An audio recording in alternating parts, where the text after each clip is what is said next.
Good afternoon, everyone. Welcome. Give you a moment here to get into the Zoom room. Well, again, welcome to the Dr. John Hope Franklin's Award Program. I'm your host, Wendy Sowers, and currently all participants are in a listen-only mode. For any technical assistance you may need, please go ahead and use that Q&A feature at the bottom of your Zoom window to reach me. We are recording today's session, and we will be sending a link to the replay to all registrants. And now it is my pleasure to turn the program over to today's moderator, Maya Matthews-Mentor. She is the Vice President for Editorial and Production here at Diverse Issues in Education. Over to you, Maya. Thank you, Wendy. We appreciate all you've done to coordinate today's ceremony. And to our viewing audience, on behalf of the entire staff at Diverse Issues in Higher Education, we warmly welcome you to the 2021 presentation of the Dr. John Hope Franklin Award, honoring Dr. Freeman A. Hrabowski III. We hope that you are safe and well, and we sincerely appreciate you taking time from your busy schedules for this very distinguished occasion. Many of you watching or even listening are already familiar with this program, but for those who are not, this is our annual observance of leadership in the Academy at the highest level in the tradition of the late Dr. John Hope Franklin. As America's truly great historian, writer, researcher, educator, and humanitarian, his works helped shape the perspective of American history in the 20th century. We created the award in 2004 to further institutionalize and celebrate on a regular and ongoing basis his scholarly contributions to the nation and beyond. Due to safety concerns associated with COVID-19, we were unable to gather in person as we've done in years past, but that is okay, because this virtual format allows us to extend the reach and extend the viewership across the globe. You can rest assured that today we have a stellar lineup, a fantastic panel who will convey our enthusiasm and happiness with Dr. Hrabowski, 30-year president of UMBC, receiving this richly deserved honor. Before we get started, I'd like to recognize our friends at TIAA. We appreciate all their good work, but especially we are appreciative of their ongoing support and association with this particular award. It's my distinct pleasure to introduce to you Christina Cutlip. Christina is the Senior Managing Director and Head of Strategic Client Engagement at TIAA. Christina, thank you again for your ongoing support. I hope I did not butcher your title, and I turn it over to you. That is totally okay. And thank you so much, Maya, for that warm introduction. And hello, everyone, for joining us this afternoon. On behalf of all my TIA colleagues, let me say how delighted we are to sponsor this program for Dr. Freeman Hrabowski, winner of the 2021 John Hope Franklin Award. I am going to take a moment to share a little bit about TIAA. TIAA was founded over 100 years ago to provide lifetime retirement income to educators. Helping educators to and through retirement has always been our primary focus. Today, we support academic institutions in other ways too, including knowledge sharing as well as research through our think tank, the TIAA Institute. In short, TIA's mission is to help the academic community remain vibrant, and that's something Dr. John Hope Franklin cared very deeply about throughout his career. As a writer, educator, and humanitarian, Dr. Franklin was a staunch advocate for academic scholarship, leadership excellence, and diversity, equity, and inclusion. Through his work and his inspirational life story, he helped shape the perspective of American history in the 20th century. TIAA shares Dr. Franklin's ideals and is committed to supporting leaders who are guided by him, as we will be celebrating today. Dr. Freeman Hrabowski is well deserving of this honor. His list of accomplishments is way too long for me to recite, and you'll be hearing more about it later. But I'll mention just a few. That for nearly 30 years, he has served as president of the University of Maryland, Baltimore County.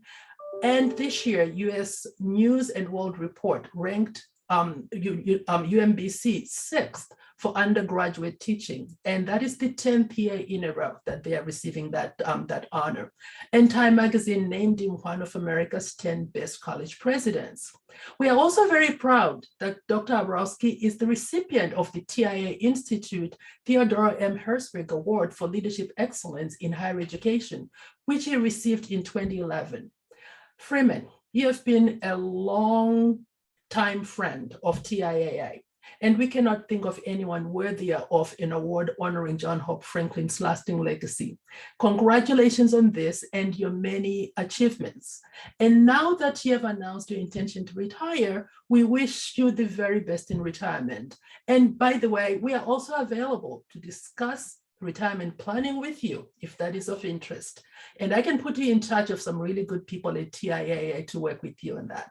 You know, all kidding aside, TIAA is just really thrilled to sponsor this award. And we are grateful for our friends at Diverse for providing this opportunity. Year after year, Diverse works tirelessly to promote diversity and inclusion throughout the academic community. And its efforts has had long-term profound impact for higher education. So thank you. And it is really a pleasure to continue to work with you, Maya, and with your team. And with that, I'm going to turn it back over to you. Thank you, Christina. Appreciate that so much. Our next speaker is Ted Mitchell. Ted is the president of the American Council on Education, also known as ACE. As I mentioned earlier, prior to 2020, this was an in-person event. And for the last 10 years, in kind partnership with ACE, we presented this award during an evening reception at the annual ACE meeting. I'd like to express our gratitude to the ACE team, the entire senior leadership team for that arrangement, and I hope it won't be too long until we're doing it once again. In the meantime, thank you, Ted, for joining us in this virtual format for a second year in a row, and I turn it over to you. Maya, thank you so much for the introduction, and thanks for Diverse's continued sponsorship of this important award. We missed our annual meeting. We missed the opportunity to all be together to celebrate John Hope Franklin, his legacy, and especially miss today not being able to be in person to celebrate Freeman Hrabowski. There is no better person, I think, than Freeman to reflect the legacy of John Hope Franklin. And with John Hope Franklin's legacy, our own commitments to making American higher education the vehicle of social mobility, of intellectual inquiry, and a personal journey for every American, but particularly for those who have traditionally been underserved by our institutions. Freeman has put a lie to that through his entire career. What he has done at UMBC is nothing short of extraordinary.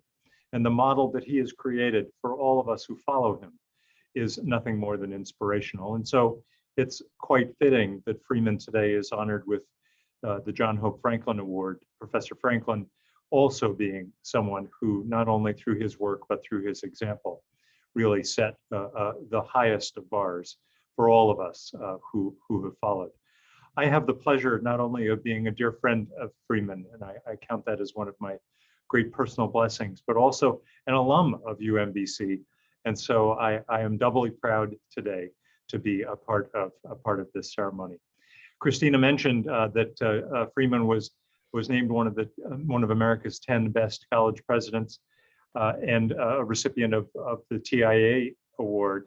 I'm happy to say that ACE has also been in that group of institutions that have been able to recognize Freeman for his work with the Atwell Award and then a Lifetime Achievement Award that we were able to give to Freeman during my very first year at ACE, which made my coming to ACE even more special.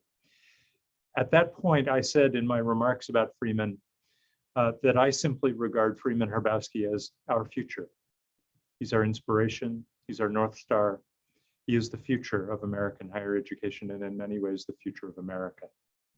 The good news is that while Freeman is retiring, he's indicated that his work is far from over and our future in his future is secure. Freeman, congratulations. Maya, back to you. Thank you, Ted. Appreciate that. And I did not know that you were an alum of UMBC. So that is really cool. Great to know. Awesome. You learn something new every day. And so I'm sure many of our viewers and listeners may be learning that for the first time. So again, thank you so much. Appreciate you being here. At this point, I know we are all anxious to hear from Dr. Hrabowski, and believe me, we're really just moments away from that on the agenda. But before he is formally presented with his award medallion, please allow me to give just a little more background about this award. As I mentioned, it was established in 2004 during the 20th anniversary of Diverse's predecessor, Black Issues in Higher Education. The award was named for and designed to pay tribute and thanks to Dr. Franklin, who, among many things in his storied career, laid the historical foundation, context, and strategy behind the landmark Brown versus Board of Education Supreme Court decision that ended segregation as the law of the land in the United States. In that vein, the award recognizes pioneers, those who have had the courage to be first in their respective disciplines, those who have also demonstrated broad impact on the nation and the world. And Dr. Hrabowski certainly fits into that category. Past recipients have included Dr. Janetta Cole, the late Georgia Congressman John Lewis, the Bill and Melinda Gates Foundation, the late Dr. William Friday, and Dr. Norm Francis, just to name a few. Another thing that is special about the award is how actively involved Dr. Franklin was with it. This was not a name-only thing. And from every step in the process, from selecting recipients to being present at the award presentations, he was there. In fact, in 2008, which is the year before he passed away, he was 93 years old. And yet still, Dr. Franklin graced the stage to personally hood the red ribbon medallion that you will see on Dr. Hrabowski in just a few minutes on each of the 08 recipients, and there were 3. So as you can imagine, these are very cherished memories that we like to share, and when we meet in person, we display the imagery, poster size, all around the room so that we can remember these remarkable occasions.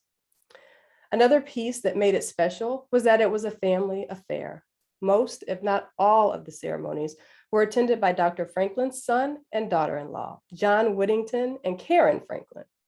Today, we are honored to have John, the co-founder of Franklin Global, to join us. John, I invite you to bring us remarks. Thank you.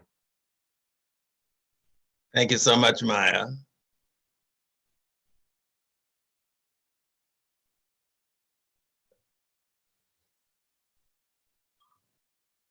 Sorry.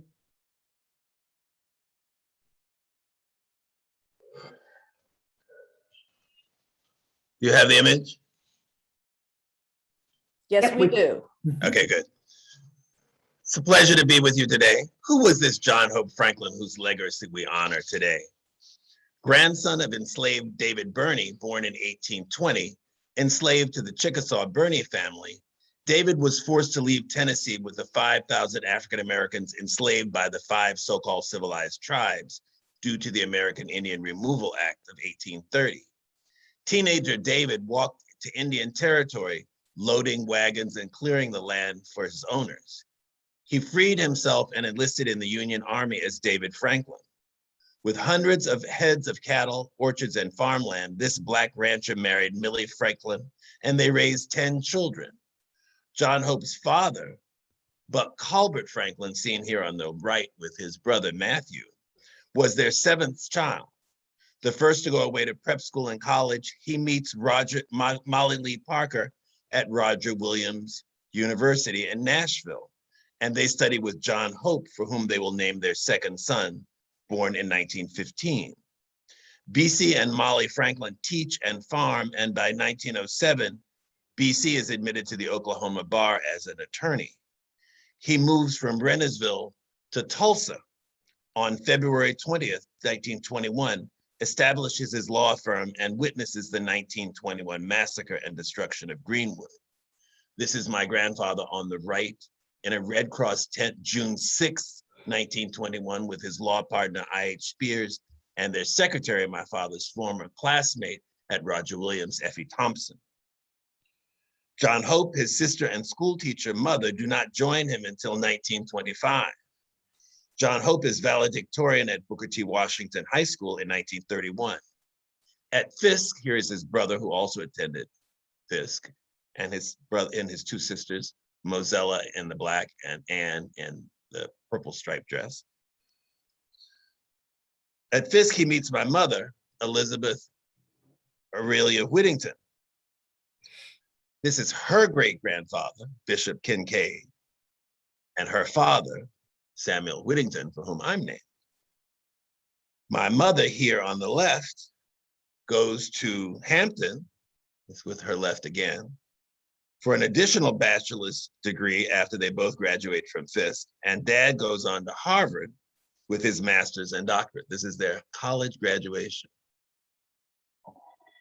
He teaches at St. Augustine in Raleigh and North Carolina Central in Durham, publishes The Free Negro in North Carolina and From Slavery to Freedom in 1947. By then, he's at Howard University. This is a Scurlock photo of them before I'm born, actually. By then, he's at Howard University when he conducts research for Thurgood Marshall for the Supreme Court cases in the 1950s. In 1956, he becomes the first chair of the department at a historically white university, Brooklyn College. He arrives at the University of Chicago in 1964, where he will supervise numerous doctoral candidates. He moves back to Durham in 1980, where he will write and teach history and constitutional history at Duke. John Hope Franklin was a public historian, teacher, activist, prolific writer, a university scholar, and a force in American society. How appropriate that today's diverse issues in higher education, John Hope Franklin awardee, President Freeman Hrabowski, is a scholar he's so admired. Back to you, Maya. Wow. Thank you for that virtual history lesson. That was incredible, John. I just want to say how grateful I am to you for what you just did for us. And I just have to share that behind the scenes, we had this little communication miscue where we really didn't get connected until the middle of last week. So I'm even more appreciative of the gift you just gave us and what was really short notice. So we thank you so very much. It is also Native American Heritage Month, and I really appreciate the reminder and reference of the American Indian Removal Act as a part of the nation's history. But that was just so rich. And again, thank you. These presentations, they really aren't the same without you or Karen. And so again, we thank you for that treat, really, that you just gave us. For those who are not in front of your computer or in front of a notepad, you better get home and take some notes, because we definitely just got a class. So thank you. And now, without further ado, I turn the program over to Dr. Mary Schmidt Campbell. She is the 10th president of Spelman College, and she will do the honors of awarding the 2021 award medallion. Thank you. Thank you so much, Maya. And let me just echo your words. John, thank you. That was such a wonderful narrative and such a rich treasure trove of visual images as well. Good evening. I have the great privilege and pleasure of introducing the recipient of the John Hope Franklin Award. And as I thought about this award, I thought about what Dr. Franklin's work has meant to me and how fitting it is that Dr. Freeman Hrabowski is receiving an award in his name. Though I've never had the honor of meeting Dr. Franklin, I kept his books close by. And whenever I needed a wise and honest perspective on the history of this country, I went to one of his volumes for what I knew would be invaluable insights. Dr. Franklin had the courage to tell terrible truths about our history, but even as he did so, he never lost the essential optimism and idealism that frames the promise of our ideals. Dr. Hrabowski follows in his footsteps. Like Dr. Franklin, he has a long list of accolades and honors as president of the University of Maryland, Baltimore County for the past 30 years. As we've heard, he's been on everyone's list of the country's top college presidents. Like Dr. Franklin, Dr. Hrabowski has a deep love of learning. The son of educators, Dr. Hrabowski received his BS in mathematics from Hampton University and his MA and PhD from the University of Illinois at Urbana-Champaign. Fundamental change is part of Dr. Hrabowski's DNA. As a native of Birmingham, Alabama, during the heart and the heat of the Civil Rights Movement, and as a participant in the Children's March, he has a visceral understanding of the hard work necessary for change and the resistance at every turn to realizing that change, and an understanding of the need to persist. Several decades ago, he brought all of this, his love of science and math, his passion for learning, his commitment to lasting and meaningful change to UMBC. And for the past 30 years, he has transformed that university into a STEM powerhouse. Inventing an initiative called the Meyerhoff Scholars, Dr. Hrabowski created a model for producing successful STEM scholars among the population he serves, high-performing, high-need students, exactly the students whom higher education often fails. He created a campus climate of striving and success, bringing cutting-edge programs in STEM, research opportunities for students and faculty, and the kinds of experiences that lead students like Dr. Kizzmekia Corbett, a viral immunologist and UMBC alumna who participated in the development of the Moderna vaccine, to thrive. With all that he has developed and created on campus, Dr. Hrabowski has been a prolific author and co-author of several books, essays, articles, TED Talks that codify and circulate his insights and initiatives for the benefit of the field. His most recent book, The Empowered University: Shared Leadership, Culture Change, and Academic Success, is a must-read for anyone interested in higher education. The American Academy of Arts and Science elected him as a fellow in 2001, and that was the year I had the privilege of meeting Freeman. For 2 decades, I have watched him closely as an educator and mentor, and I have learned. I learned that while some colleges measure success in terms of the prowess and size of endowment investments, Dr. Hrabowski measures his success in terms of the investments his college makes in the lives of his students. I learned that some colleges can quote endless statistics about their student body, but Freeman can walk his campus and greet one student after another by name. And not only will he know their name, he will know their story. He will know the challenges they face as they make their way towards the finish line. I learned that he not only disseminates what he has learned about learning and students and their success, he personally takes on mentees and becomes their champions and their cheerleaders. Literally everywhere I go, I meet someone who is Freeman's mentee, and I count myself among them. Freeman often quotes Zora Neale Hurston. He says, "Ships at a distance have every man's wish aboard. For some, they come in with the tide. For others, they sail forever on the same horizon, never out of sight, never landing, until the watcher turns his eyes away in resignation, his dreams mocked to death by time." Dr. Hrabowski reminds us that education must be a passage to safe harbor for every man and every woman's dream. It is now my pleasure to present the virtual hooding of the Dr. John Hope Franklin Award to Dr. Freeman Hrabowski. Thank you so much, Sister President. I am deeply honored, and I am sensing that John Hope Franklin is putting this on, and you are helping him do that. And for all of you, here's that wonderful medal. I am delighted to be here, and I want to thank Diverse for its leadership, for its visionary approach to helping with these issues involving underrepresentation in higher education. To thank Maya and her father, Frank, who clearly is a visionary leader, for Christina at TIAA, and for wonderful Ted Mitchell, who has that honorary degree from UMBC. He is every bit an alum of UMBC, and we're very proud of him. But I want to thank Sister Mary Schmidt Campbell, who is also leaving her venerable institution very soon in June, as I will be leaving UMBC. We are both retiring from the universities, but not from life. I'm sure of that first.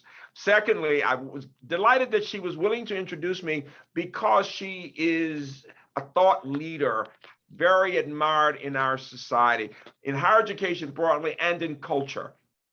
Her latest book on Romare Bearden is groundbreaking, and it's significant because Romare Bearden was born in the same decade as John Hope Franklin.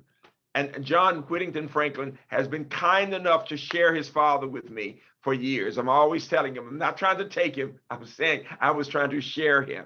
In fact, you may recall that Martin King said that Benny Mays was his intellectual father. Well, John Hope Franklin was indeed mine. And so I accept this award today, this medal, on behalf of my colleagues and students and alumni from UMBC. I am so proud of my institution, of UMBC, of our beloved institution that has become a model for inclusive excellence, producing people who are leaders at Hopkins, to the president of Clemson, to a young woman out of inner city Baltimore who's now senior vice president at Hopkins, to the first Black and first woman to become the speaker of the Maryland House of Delegates, Adrian Jones. So Alicia Wilson at Hopkins, to hear we talk about now Adrian Jones. And that is the notion of producing people of color, African Americans, and others of other races. I'm also honored because I'm following in the footsteps of people I've admired for so long, from Cliff Wharton to my sister president, Janetta Cole, all the way over to the president of my beloved Hampton,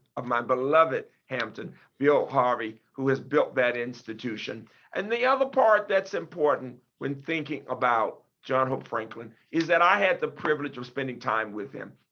And a part of that time was spent talking about our backgrounds, the adversity in our childhood experiences, our wonderful parents, but the adversity from Tulsa and Oklahoma all the way to Birmingham, to talk about our mothers as teachers and the importance of reading and what reading did. Of course, the pride in our fathers, but those mothers, and that reading was so important. And clearly, we then talked about our wives. And John Whittington would appreciate my saying this, the notion that John Hope loved, adored the woman he had met in the first years at Fisk, just as I talk about adoring my beloved Jackie, who I met the first day at Hampton, and that's been over 50 some years ago. She has been my rock. And so I am so thankful that he and I could talk about being blessed with wonderful parents, wonderful mothers, and then wonderful wives. And John Whittington, of course, he was very proud of you. And I am so proud of my son and daughter-in-law who are watching this right now, Eric and Jen. And so I want you to think about what he said that is especially important today. He said, if the house is to be set in order, one cannot begin with the past, with the present rather. One must begin with the past. We don't start with the present. We must go back to the past. And that is the challenge for our country. If we are to understand who we are today and where we have to go, where we need to do, we must appreciate that history. And that's for all of our students and for all of us. If we are to attack structural racism and structural discrimination. And so he encouraged me as my intellectual father to follow my passion, from producing leaders of all races to producing those in the arts, humanities, social sciences, all the way over to my particular area in STEM. And here is the key, that he wanted to know that I was producing broadly educated people, not just robots, but we must produce these students, whether they're in the humanities or in the sciences, who are broadly educated. And for me, the Meyerhoff scholars and the other students in the sciences have been just that. He was so pleased and said, Freeman, keep following that approach. We both admired the Du Bois approach, get the best, make them even better and have them become the examples. We want the examples to be people who are thinkers, and that is his message today. And so you've already heard about Kismikia, my mentee. If you got that vaccine, you can thank her for that. But what you may not know is that she was educated both in the social sciences and the sciences, and that's why she understood the importance of getting Blacks and other people of color into those trials so we could begin to trust the science and trust the medicine. And now she's at Harvard, and big things are ahead for her. And the second person I leave you with is Dr. Coffrey Zarassa, who just became a member of the National Academy of Medicine. I get goosebumps thinking about that. This young, early 40s-year-old person who I met at 17 in Mile Hall, who's now tenured faculty at Duke, who just became a Howard Hughes medical investigator, under 1/10 of 1% of the 1,000 Howard Hughes investigators are Black. And the idea is, how do we produce much more? And so there's the message from John Hope Franklin as I close. It is the notion that we must become more than about the first. We must become more than about the exceptions. We must find a way to produce these people, whether they're well-educated, they become in legislative policy, or they're in science, who then bring others along, as our delegate is doing now for social justice for the state of Maryland. My mother said at the end of her life that teachers touch eternity through their students. John Hope Franklin was an educator, yes, a historian, yes, in so many ways, great thought leader, but he was a teacher. He taught me, he taught so many of us. And what my mother said is what he said is what I say, and that is that whatever I have to give, I give it to my students, and I will always live through them. Thank you all very much. Thank you, Dr. Obrowski, for those heartfelt and informative acceptance remarks. We appreciate everything that you have done and will do and your tireless efforts to spur change in higher education. Congratulations in advance on your 30-year retirement coming up next year. And again, we are just so proud of you. And thank you again. Last but certainly not least, is our diverse co-founder and my father, Frank L. Matthews. He founded Cox Matthews and Associates along with his partner, Bill Cox, in 1984. And in just 2 years, we will be celebrating as an organization 40 years of publishing. Congratulations and thank you. And I turn it over to you to share any closing remarks that you'd like to offer before we turn the program back to Wendy, who will close us out for the day. Thank you. Thank you, Maya. You know, when my partner Bill Cox and I founded Black Issues in Higher Education back in '84, there were so many naysayers. There was people who told us, many people told us it's not going to work. In fact, I had a former student who we went to the bank to try to borrow some money from, and he did me a favor. He turned me down for a loan. So we didn't have to service debt. But Bill and I worked very hard, and we're thankful to be here today. We've had so many cherished memories through the years, and today is no exception. I think about Dr. Obrowski, and he's in a thread that runs through all of these people that we work with through the years. And I think of all of them. What you don't see is these are genuinely nice, kind, loving people. You know, I think about Colin Powell, how he got Bill and I into the Situation Room at the Pentagon. And the generals were looking and said, who are these two young Black men going up to see Colin Powell? But that's how Colin was, so we'll miss him as well. I think about John Lewis and all this happened with the civil rights movement that he worked on. I think about Maya Angelou, who was a recipient as well, and I could go on and on and on. And the job that Whit has done with the museum downtown is just unprecedented, and we're so thankful for that as well. So that's what I want to just leave with you.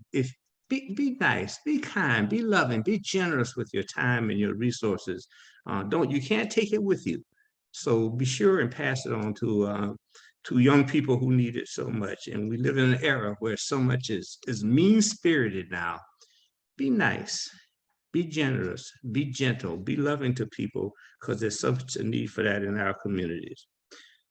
One thing I'll leave you with about Dr. Franklin, I'll never forget. You know, you hear a lot of people marching and everything, but Dr. Franklin did something that's sorely needed. He did the heavy lifting. Anyone can go out down on the mall and yell and things like that, but someone has to do the research.